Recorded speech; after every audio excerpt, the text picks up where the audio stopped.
Həzrət Musa Peyğəmbər bir gün Allahdan istədi ki, ilahi, mən istəyirəm behişdə mənim qonşum kimdir, mənə yaxın olan kimdir? Onu mənə bu dünyada tanıtdırasan.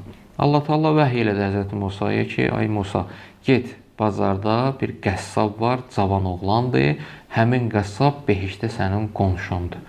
Çox maraqlı gəldi Həzrət Musa Peyğəmbərə, gəldi bazara, həmin qəssabı tapdı.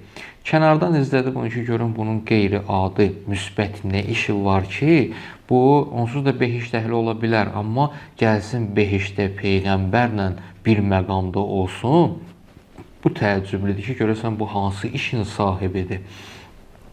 Gəlir, görüşür, salam verir, həmin şəxs tanımır ki, bu Musa Peyğəmbərdir. Görüşür həmin şəxslə, deyir ki, icazə olar ki, bir neçə müddət, məsələn, bir neçə dəqiqə belə deyək, sənin bu mağazanda əyləşim, sənin yanında əyləşim, deyir, əlbəttə ki, olar. Gəlir, oturur yanında və izləyir. Baxır, görür ki, yox, bu qeyri-adi bir iş görmür. Düzdür, tələzidə allatmır, çəkidə allatmır, amma qeyri-adi bir iş də görmür ki, bununla deyir, yəqin bunun evində nəsə qeyri-adi, müsbət bir işi var. Digərlərindən fərqli ki, bu gəlib bu məqama çatıb. Deyir oğlana ki, olar ki, bugün sənə qonaq olum, mən istəyirəm bugün sizdə qonaq qalam, sənin evində gecəliyəm. Həmin şəxs də sevinirdi ki, lap yaxşı olar, mən amma işimi tamamlayım, bir yerdə gedərik. Tamamlayır işini, bir yerdə gəlirlər, yenə də qeyd edim ki, həmin o cavan oğlan Musa Peyğəmbəri tanımır. Gəlirlər birlikdə, daxil olurlar həyətə. Həyətə daxil olan Musa Peyğəmbər baxır, görür ki, bir balaca daxmadır. Bu həyətin ortasında, daxmanın qabağında böyük bir ağacdır. Amma ağacdan nəsə asılıb, bir zəmbil asılıb. Həyətə daxil olan kimi cavan oğlan deyir, Musa Peyğəmbərə yer göstərir ki, sən get əyləş orada, mənim çox vacib bir işim var. Bu işimi tamamlayayım, sonra gəlim sənin xidmətində dayanaram. Musa Peyğəmbər göstərilən yerdə əyləşir və izləyir kənardan.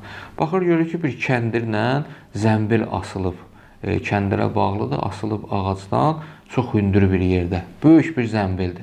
Bu oğlan kəndiri açdı və zəmbili saldı aşağı. Musa Peyğəmbər baxır, görür ki, yaşlı bir qoca qadındır. O qədər qocalıb ki, öz-özünü idarə edə bilmir, hərəkət edə bilmir. Bu oğlan başladı onun xidmətində dayanmağa. Təbii ehtiyaclarını ödəmək üçün köməklik elədi və onu qidalanması üçün, yemək yeməsi üçün köməklik elədi, yedizdirdi və bütün işini tamamlayandan sonra qulağını yaxınlaşdırdı qadının ağzına. Qadın nəsə pıçıltı ilə, çox zəif səslə nəsə dedi onun qulağına. Oğlan da əlini açdı, dedi ki, ilahi amin.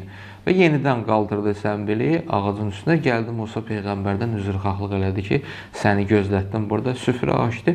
Musa Peyğəmbər tutdu əlindən bunu, dedi ki, gözlə, mənə bir şey qaranlıq qaldı. O kimdir, niyə görə zəmbildə saxlayırsan, niyə görə evdə yox, ağacda saxlayırsan? Həmin oğlan cavab verdi ki, o mənim anamdır. Və mən, atam çoxdan dünyasını dəyişib. Aman zaman bir dənə anam var, onun da bir dənə oğlum mənəm. Mən onun xidmətində dayanıram, amma niyə görə ağacda saxlayıram, o zəmbildə saxlayıram? Çünki mən təbii ki, gedib gündəlik ruzimi qazanmalıyam, çörək pulumuzu qazanmalıyam. Onun üçün mənim də əlimdən bu iş gəlir ki, heyvan kəsib ətini satmaq. Bu işi görürəm. Hər gün səhər gedirəm, axşamüstü də qayıdıb evə gəlirəm, nə lazımdır bazarlıq eləyib gətirirəm və mən evdə olmayan müddətdə anamdan nigaran qalmayım deyənə onu ağacda, zəmbilin içində əmin-aman bir yerdə saxlayıram ki, məsələn, evdə oğru girib xətər yetirməsin, digər başqa, məsələn, vəhşi heyvan falan gəlib girər evə və anama xətər yetirir. Ağacda saxlayıram ki, özüm də arxayın olum ki, anam arxayın olduğum bir yerdədir. Deyir, yaxşı, bunu başa düşdüm. Bəs sən onunla danışdın, daha doğrusu o sənin qulağına bir söz dedi, o nə söz idi, sən də amin dedin. Deyir, bəli, hər gün səhər gedəndə anamın xidmətində dayanıram, yedizdirirəm, içizdirirəm və nə sözü varsa, nə ehtiyacı varsa hamısını təmin edirəm, çıxıb gedirəm və qayıdan kimi də birinci işim budur ki, anamın yenə də xidmətində dayanım. Bu işləri hər gün səhər, axşam, günorta mən bu işlərin hamısını eləyirəm və hər dəfə də anam mənim qulağıma bir dənə söz deyir, dua eləyir. Və mən də amin deyirəm. Deyir, nə dua eləyir? Deyir, anam hər dəfə mən işimi tamamlayandan sonra deyir ki, oğlum, Allahdan istəyirəm ki, Allah səni mənə göstərdiyin bu xidmətin müqabilində Allah səni cənnətdə Musa peyğəmbərlə qonşu eləsin. Deyir, mən də hər dəfə deyirəm ki, ilahi amin. Hələ bunu deyəndə, sözün bu yerinə çatanda Musa peyğəmbər həmin zamana deyir ki, Allah sənin duanı qəbul eləyib. Hələ həmin o Musa mənəm. Mən Allahdan istədim ki, ilahi, behişdə mənim qonşum kimdirsə, onu bu dünyada məni tanıtdır.